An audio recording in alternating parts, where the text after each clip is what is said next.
bright suns. Do you know what day it is? Tui, you of all people should know. It's the 4th of May. Of course, Tui, that can only mean one thing. May the 4th be with you. Welcome to Teacup for One, Star Wars Day Edition.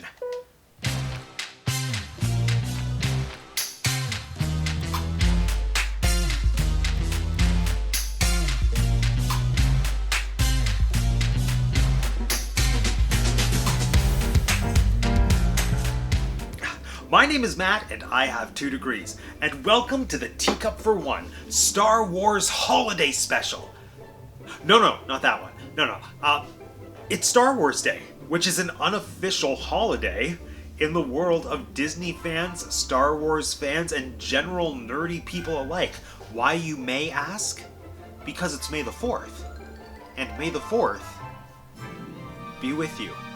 And so, in order to celebrate May the 4th, we're doing something extra special on the channel today.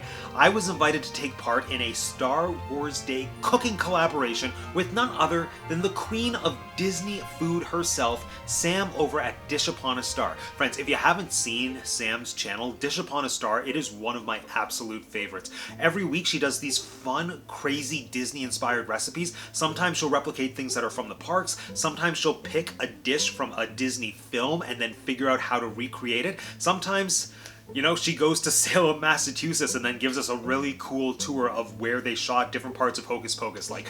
Sam's channel is incredible. I'm going to link it for you in the video description down below, along with all the other channels that are taking part in this Star Wars Day cooking collaboration. So, the challenge was simple. Sam just said, do a cooking video inspired by Star Wars, and I knew that this was my opportunity to finally put to use the Star Wars Galaxy's Edge cookbook. Now, I was sent this during the Teacup for One Secret Santa that took place, back in December of last year. This came from my very good friend Micah over at Disney Time Podcast, and I was so thrilled to get this book. And I'm a little ashamed to say I haven't actually made anything from this cookbook yet. I've read it a ton of times. I've imagined how delicious and weird and wild the food in this book would actually be. Like Mustafarian lava buns, but those are ranked as difficulty level hard, so I decided I'm gonna save that for, next Star Wars Day. Okay, and then we have the Ronto wrap, and that was tempting, but the heart wants what it wants. And what my heart wanted was to try this ridiculous looking thing. They are Gormaanda's Glowblue Noodles. I just had to take one look at the picture without even reading the ingredients. I saw blue colored pasta and thought, this is it. This is the thing that I need to bring into being here in the Teacup for One kitchen to celebrate Star Wars Day. According to my labor-intensive Wikipedia research, Glowblue Noodles actually exist in the Star Wars canon and have for at least 10 to maybe 20 years. But I didn't do enough research to exactly tell you the where, when, why, and how they work into Star Wars canon, but they do. And that's all that matters. And I am actually really excited to try out this recipe. Here we go. Okay, Team Teacup, this recipe is made of 3 main components. First, we have the blue noodles. For that, we're going to need some butterfly pea tea, as well as some rice noodles. The butterfly pea tea is an all-natural dye, which is going to turn the noodles blue. The noodles are noodles. Next, for the sauce, we're going to need some grated Parmesan cheese, as well as some butter, garlic, and heavy cream. And then finally, for the garnishes, cherry tomatoes, and mozzarella pearls. Okay, so first things first, we're going to turn these noodles blue. The first thing you're going to do is basically make a giant pot of butterfly pea tea. So, pretty straightforward. Boil the tea in a giant pot and then just watch in amazement as it turns blue. A really fun property of butterfly pea tea is actually that if you apply citrus to it, it'll turn purple, but I didn't do that, so just take my word for it. Oh, I put the noodles in the boiling water. You saw that, right? And now very slowly, but surely, they are absorbing the blue color. Look how magical that is.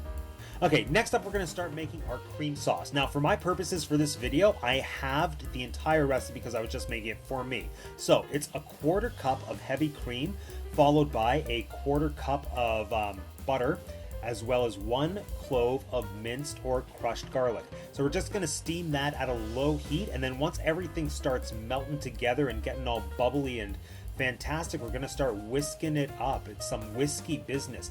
Once that is steaming ever so slightly, we are going to, as Moira Rose would say, fold in the cheese. So this is 3/4 of a cup of grated Parmesan, and I am not a professional chef. I wouldn't even call myself a home cook, but this is a very important tip from me to you.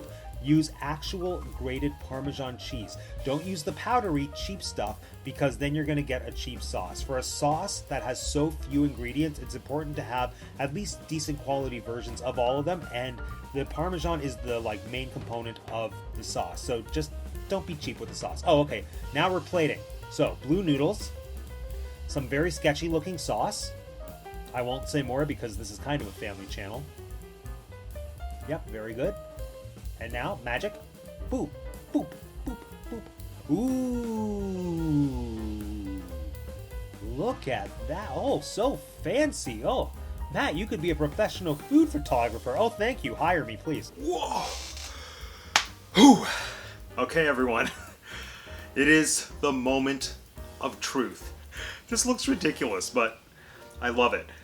Just a quick disclaimer, quick note, quick whatever. I did opt to roast the cherry tomatoes instead of just putting them on raw because I kind of hate tomatoes unless they're cooked in some capacity. So I'm hoping that this still tastes okay. I'm also a little unsure about what rice noodles are going to end up tasting like paired with a very heavy cream-based Alfredo type sauce. Let's all find out together, shall we? Here we go. Okay, now I want to try to get a little bit of everything into this first bite. All right, now I want everyone to see this is everything. It's blue noodle, mozzarella pearl, cherry tomato, all in one go. Let's do this for Batuu.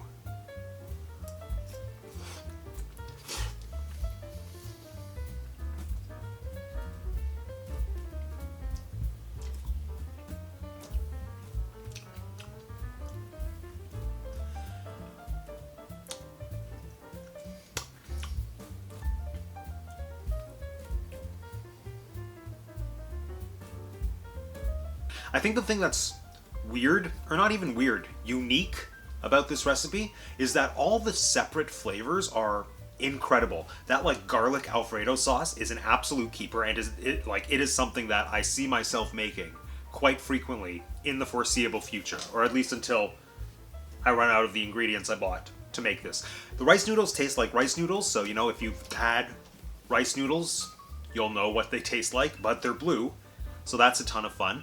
If you make this recipe at home, I highly recommend that you roast the cherry tomatoes as well instead of just putting them on raw like the recipe recommends. I just found that they had a better texture, and since they're roasted, they all the good tomatoey juices just squeeze out, and I think they balance the rest of the dish really nicely. So it almost turns the garlic cream sauce into sort of a semi-rosé sauce. Is rosé the right term for the sauce, or is that just the wine? Doesn't matter. It's Star Wars Day. Nothing matters. Nothing's real. So, the sauce with the cherry tomatoes roasted. Mwah. And finally, the mozzarella pearls. I think that's the thing that makes this so weird because they have such a subtle taste and everything else is super, super flavorful. The cherry tomatoes pack a punch, the garlic Alfredo sauce packs a punch, and I think the mozzarella pearls are there to just balance everything out. I think the whole design with this dish is to just really shock your palate and be like, these aren't flavors, textures, and temperatures you're used to experiencing together, but you're doing it now, and you're gonna like it. So the question, do I like it? You know what, this is what I'm gonna say. If you like rice noodles, and if you like garlic Alfredo sauce, and if you like cherry tomatoes, and if you like mozzarella pearls, and if you like weirdly colored things, and if you like the color blue, you will like the Galaxy's Edge Glowblue Noodles. Okay, seriously, this is a dish that I would make again if I were to make it again, and actually I'm going to go so far as to say when I make it again, I'm going to take my chances and use a wheat-based pasta instead of the rice pasta. I know the rice pasta is there so that it absorbs the color a little bit better, but I think where I'm struggling the most with this dish is that the texture of the rice pasta is just really weird up against a thick Alfredo sauce. If I'm having rice noodles, I want something tangy, like I want a teriyaki, and I want chicken or something. Like rice noodles to me aren't necessarily meant to be the main dish. They're meant to be there supporting something else. And this, like the star of this dish, really is the pasta. And the fact that it's blue, like 10,000 space bucks towards that. But if I want it to taste good, and I do want it to taste good, I would make it with fettuccine. Alright, there you have it, friends. My very first experience making a dish out of my incredible Galaxy's Edge cookbook, and I feel like I could make this a series. There's a ton of other things in that book that I've been wanting to try, so please let me know in the comment section down below if you enjoyed this video and if you'd like to see more Star Wars cooking videos. And in the spirit of Star Wars Day, May the 4th be with you. Make sure you check out all the other channels that are participating in Dish Upon a Star's Star Wars Day cooking collaboration. I'm going to link all the other channels for you in the video description down below. Go check out their videos, go see what kind of intergalactic, out-of-this-world food they made, and then, if you got the stuff at home, make something for yourself. Let us know how it went. This is the Star Warsiest of days, and I'm going to force you to embrace it. Anyway, friends, this concludes yet another episode of Teacup for One. Now, don't forget to let me know in the comment section down below if you would like to see me do future Star Wars cooking videos, and if you haven't subscribed to the channel yet, I don't know what else I have to do, short of Jedi mind tricks.